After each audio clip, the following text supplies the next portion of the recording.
Do you like to travel, but you find it challenging since you have some health limitations?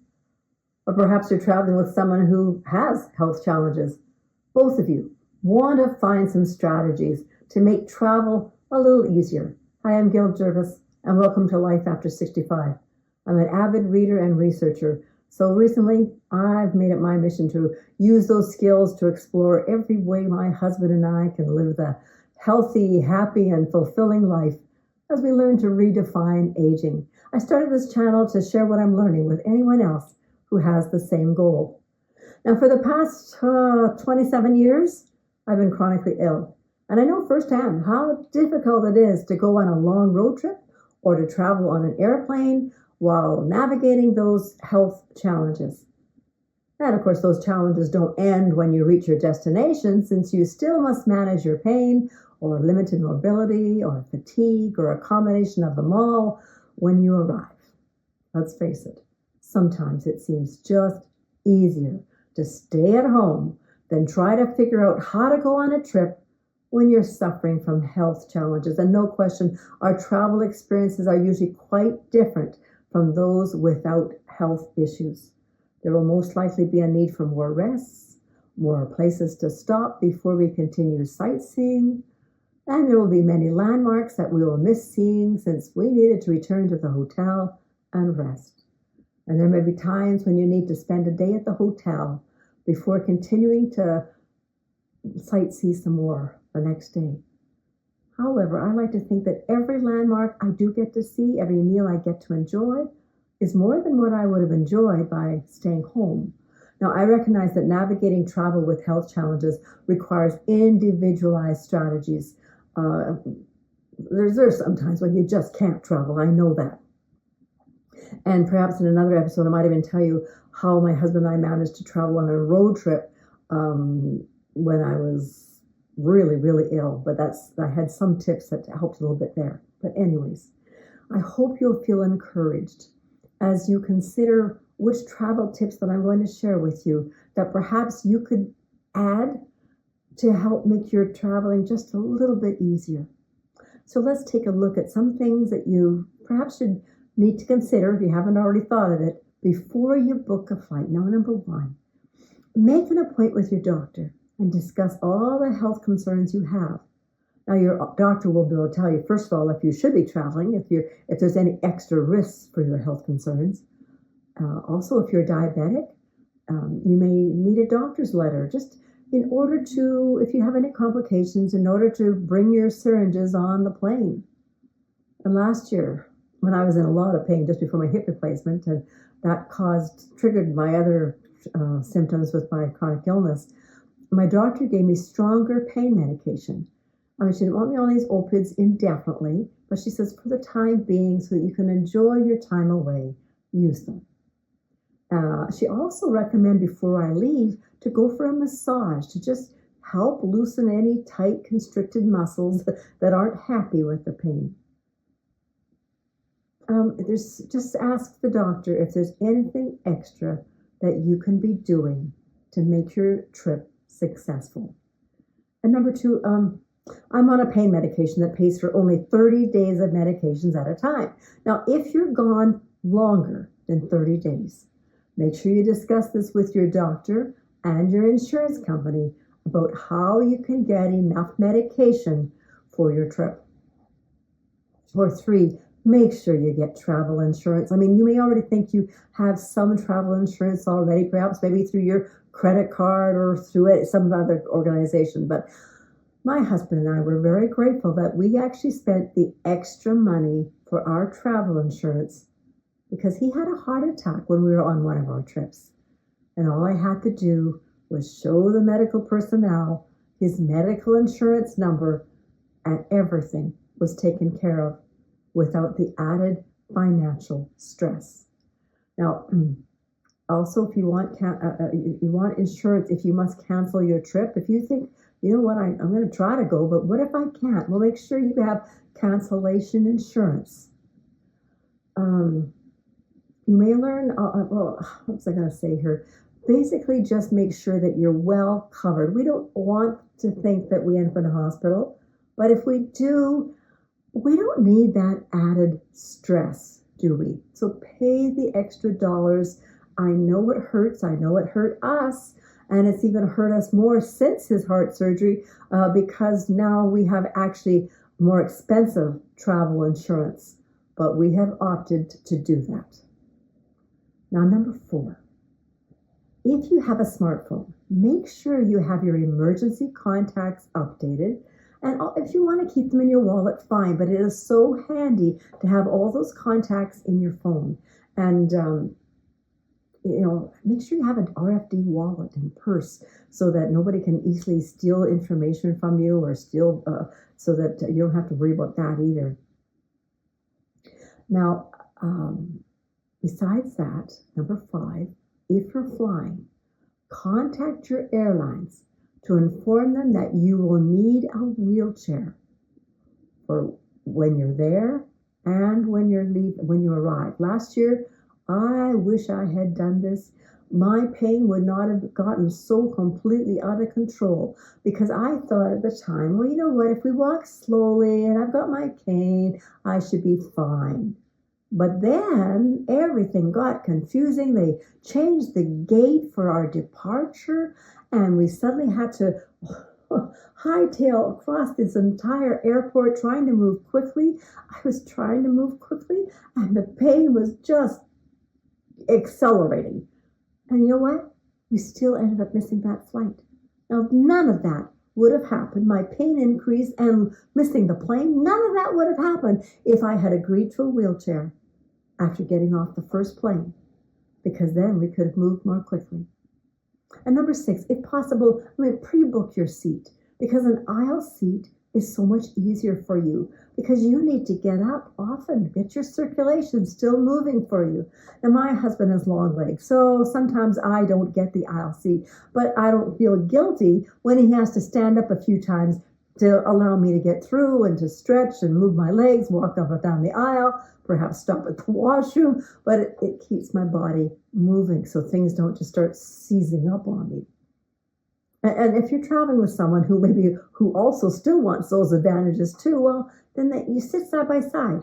She sits on one aisle and you sit on the other side. That way you both get an aisle seat.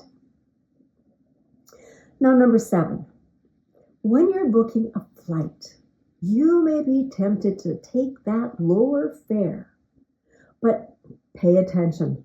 How many times do you have to stop? How long a wait? How long a flight? Is this going to cause you to be in more pain? Is it going to exhaust you even more so by the time you get there? It's not worth it. For us, it's not worth it. Now, by the way, though, if you do need to take a little longer flight and have to have a couple of stops, take a credit card, because some of them actually offer complimentary access to lounges where you can have better rest. Now, number 8, have a list of your medications from your doctor. Now, you can keep this list in a notebook or in your wallet, and that's good. But and besides your medication, remember to include the name of your doctor and his phone number or her phone number. But the simplest way is input all this information on your smartphone. I mean, I have to pat myself on the back. When I was getting my hip replacement surgery, the nurse who was recording all the details of my health record was impressed. She said, wow, I wish everybody did this, because I just handed her my phone. It listed the medications, the supplements, and listed the dosage for each one. So click down, if you have a smartphone, you click on Health, the app Health, scroll down where it says Medications, and there you just begin inputting each one of your prescriptions and even your supplements that you are taking. And you end up even indicating how often you take them, the dosage. It's wonderful. Now, number 9, you may also want to bring any documentation that may be used for health workers who may have to treat you. For example, you might want to bring copies of your x-rays or lab results or your most recent ECGs. However, in some places like where I live, we just have an internet site that we have to go onto, and we can just check to see the results of our blood tests and our x-rays. It's wonderful. I mean, a specialist called me one time just prior to my hip x-ray and wanted to receive my healthcare number so that he could have easy access to the current hip x-ray. Or number 10, when you pack your carry-on bag, include all your medications. It's best to keep the medications even in their regular bottles for the TSA officers to easily identify. Now, I like to bring in one pill bottle, the pills I will need to take while on the plane, or perhaps when I land, or perhaps when I'm maybe in this car rental. I want them accessible so that I will make sure I'm still taking them when I need to. Now, I've never been stopped, but I recently learned that the Transportation Security Administration actually doesn't require medications to be in the original container with labels. So, I do tend to keep them all in the labels in the bag, but that'll be up to you to decide what's easier. But put the rest, but make sure you've got all your medications in a clear plastic bag so that the x-ray machine will see a clear image. Don't put it in a suitcase just in case your suitcase does get lost. And number 11, make sure you check your airlines. See what's permissible to bring on the flight. I'm never sure if I can bring a sandwich from home. And so we either buy a sandwich at the airport, or I will check to see what's being offered on the plane. But I learned that the hard way to check, because we had planned, actually, you know what, we'll just order a sandwich on the plane. Once we get on the plane, it's lunchtime. But they only had a few snacks, and that wasn't enough for me. I tend to need a regular meal for some of my pills. But at any point, check your airlines, because I'm realizing that more and more do seem to be accepting the fact that you can bring food with you. And so I will maybe doing that more and more myself, particularly if you have certain allergies and things. It's a lot harder to find a gluten-free meal at the airport.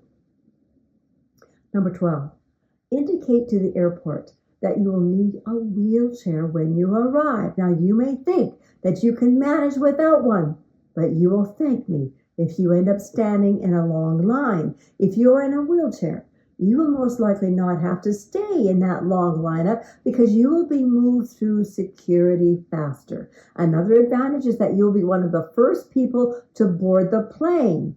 And the advantage, of course, with that is that sometimes they start making you feel a little bit panicked that, there will may not be enough room to put all your luggage above you. Well, we're one of the first ones on the plane. Now, I don't always have a wheelchair with me. I'm getting to the point where I can use just my cane, generally. But again, I was surprised. I'm usually pushed through. So it's been very convenient for us also, and it kind of takes some of the stress away, just getting onto the plane slowly, not in a long lineup, getting settled in my seat. And number 13, it's difficult for me to stand in a long line and then remove my shoes and then leave my cane in the bucket when we go through the customs. Now, we've just recently applied for Nexus, and that's going to really cut back on any lineups, and we won't have to remove our shoes, but we still need to travel back to the United States to complete this pass. But without Nexus, we've also been directed through, because sometimes TSA may be stamped on our tickets and then we don't have to remove our shoes. In the meantime, I try to wear just slip-on shoes, slip-on sandals, so that it's easy for me. By the way, I don't know if you've discovered slip-on running shoes, but they are amazing. I wear the Skechers slip-on shoes, and you cannot, you not only can put them on easily, you can actually get out of them easily. They're a godsend. For those of us who don't want to bend down. And number 14, make sure you keep things simple when you go through the body scan. Do you really need to wear a belt that needs to be taken off before going through the scan? Do you really need to be wearing jewelry? Just keep it in your purse, in your bag until you get through customs. Pay attention to the pills you may have cut in half before you go to the airport. My husband learned that the hard way a few years ago when he decided to be efficient and cut some of his pills in half so that they'll be ready for his trip. They only needed half on one of them. Well, he didn't realize that when he was scanned, the residue of the pill showed up, and he had to explain what it was. And unfortunately, if you've had a knee or hip replacement, you're going to be bodily scanned by a customs officer, since the scanner immediately buzzes when you walk through the scanner. And even though I've been saying, no, I actually have a hip replacement, they still scan me with their little hand machine from top to toe.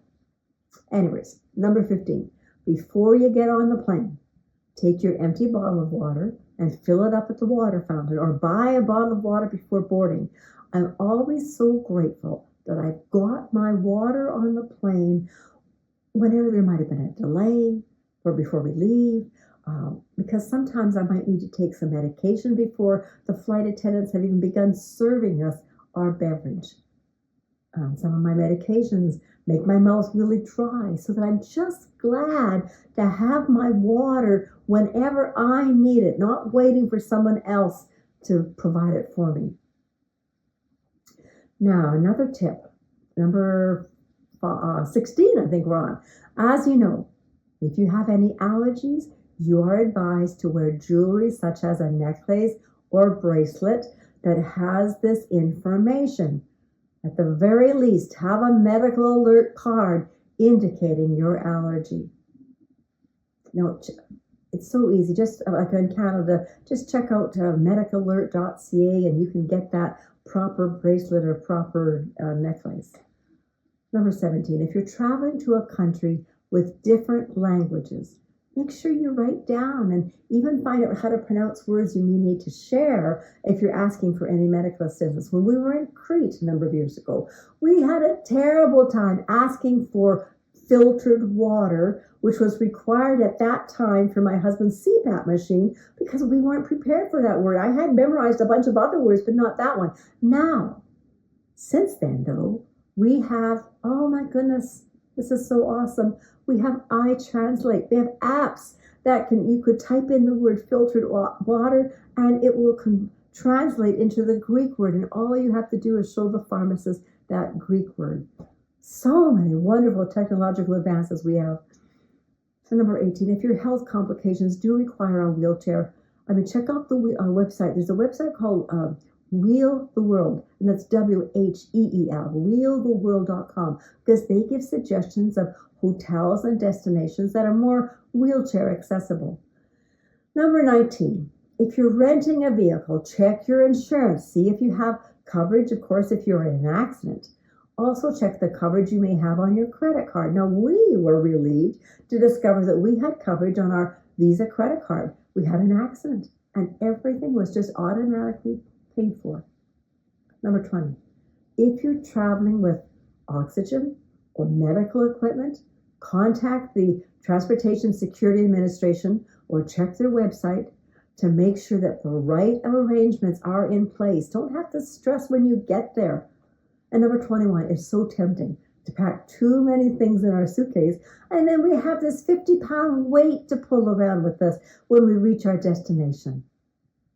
You probably have a backpack also, or a carry-on. Now, I actually haven't mastered this whole technique of packing lighter, but I am getting better. I'm working toward keeping my suitcase much lighter. Although I have to admit, my husband actually pulls both of ours, just another way to help me with my health. I only have to pull our one little carry-on that's got wheels. But I remember when we were in our 20s and we carried one small carry-on onto the plane and we shared one suitcase and we were gone for 1 month. We can be those kind of travelers again. We just need to work at it. Number 22, when you check in at the airport, make sure you indicate that you will need a wheelchair when you arrive at your destination. It may be a large airport. You don't know what to expect. And your goal is to conserve your energy, control your pain as much as you can to enjoy your holiday. You could even be just tired after your flight. Choose the wheelchair. Number 23, when you choose a hotel where you'll be staying, make sure it's a good location for you and won't aggravate your health conditions. Once again, we didn't take that into enough consideration when we were in Italy and Sancta Terra. We saw photos of all its hills, but it didn't seem to occur to us how many steps we would have to climb back for me to get back to the hotel. No, it was a family holiday, and my grandkids actually took turns just kind of helping me, pushing me up the stairs. And again, if your suitcase is heavy and sometimes you have to still go upstairs in some of these places, keep your luggage light. And we made another mistake in New York. We found a VRBO place to stay with our family, but it was too far from all the places we wanted to see. And until that trip, we've always been able to come back early in the afternoon so I could rest. But that wasn't possible. The holiday was excruciating on me. And it would take quite a while for us to wait for our train to get us in the neighborhood. And then we had a ways to walk to our holiday home. I mean, sadly, that holiday I barely remember since I had become so incredibly ill with all those challenges. And by the way, if you're enjoying this episode, please consider subscribing to this channel for more content. If you do, please leave a comment below that you have subscribed so that I can thank you. And you know what? You probably have, if you have health challenges, you probably have even more tips to help those of us who want to travel. So would you please leave those comments in the comments below? Now, I'd like to give you 5 suggestions that may help you during your flight. Number 1, when you're on the plane, make sure you remember to take your medications at the same time that you would at home. I like to put a reminder on my phone or even an alarm just to remember. And number 2, airplane travel, especially flights longer than 4 hours, can increase our risk for blood clots, including deep vein thrombosis and pulmonary embolism. Some chronic diseases also put you at greater risk for blood clots. Therefore, take walks, stretch your legs and arms at least once an hour. Even perform leg lifts several times an hour while sitting on the plane. Also, consider wearing compression stockings if your feet swell easily. I'll leave the link below. I've discovered some compression stockings that I think are ingenious because I have a terrible time getting them on. They have a long zipper along the side so you can put them on and take them off so much more easily. Now ask your doctor. He may recommend you're taking a low-dose aspirin as long as you aren't already taking any other blood thinner medicine. Talk to your doctor, particularly if you have challenges of swelling. Now, number 3, airlines pressurize the air in the cabin, but not to sea level pressures, so there's still less oxygen getting to your body when you fly, which can make your body take in less oxygen. So pay attention to those health symptoms, any changes. It can drain you of energy, and you might even get a little bit of shortness of breath. Therefore, drink lots of water so that your lungs remain properly hydrated, which improves their ability to oxygenate and expel carbon dioxide. Drinking 2 to 3 liters of water can improve your blood's oxygen saturation level by up to 5%. Another tip for number 5, if you get apprehensive about your health during the flight, make sure you inform the flight attendants. I mean, you may just need that extra cup of tea or maybe another bottle of water. I have just a couple of concluding remarks to share when you arrive at your destination. Number 1, you're most likely going to be excited when you arrive at your destination, but your pain and your fatigue could possibly have just accelerated also just by the flight. Give yourself permission to get to your hotel, collapse into your bed for a couple of hours, then just perhaps go for a short walk later. I've learned not to expect too much from myself on that first day. Or sometimes if we have rented a vehicle, we may, after my rest in the back of the hotel, we may just go for a short drive, better to understand the layout of the city we're visiting for the next day. That'll help us when we begin our sightseeing tomorrow. Or number 2, something I've learned the hard way is to pace. And pace some more. It's the worst 4-letter word you'll ever hear if you're chronically ill, but it's true. My doctor so often has said to me, you put something into the bank, you've done all the right things, and then you seem to want to withdraw it all. He says, pace. So if you've written down in your itinerary that there are 3 things you want to visit that day, prioritize. Go to the first 2. And then evaluate, can I see that third one, or do I need to stop for the day? Or perhaps not even stop for the day, but do I just need to maybe go to the back of the hotel for a rest? Or do I need to go stop at a cafe and just stop, relax, have a cup of tea? It's better to have good memories of the places you did see rather than remembering how difficult it was pushing through to the next site. Make sure you've included in your itinerary where you plan to rest. Before I got ill, it was easy to overlook stopping for lunch, just have an early supper. No, now we don't do that. We make a point of stopping, even if it is, like I mentioned, stopping at our cafeteria or even just stopping at a park bench. Just something to kind of get me to rejuvenate a little bit. Sometimes we find a bakery and we just find a place to sit, enjoy our donut. Remember also to bring a bottle of water. Keep remaining hydrated. Otherwise, remaining hydrated can help with the pain and your fatigue. And number 3, you may not usually need a wheelchair, but in order to do all the walking and sightseeing, you might want to consider taking a wheelchair with you or rent one at your destination. This doesn't work as well in certain areas, it also doesn't work well if you're traveling with someone who also is not quite able to push you. But you could also bring with you a folding, lightweight, adjustable height cane seat. Now, those work really well if you're in a long lineup and you just need to stop and rest for a few minutes. And other places, they offer free wheelchairs.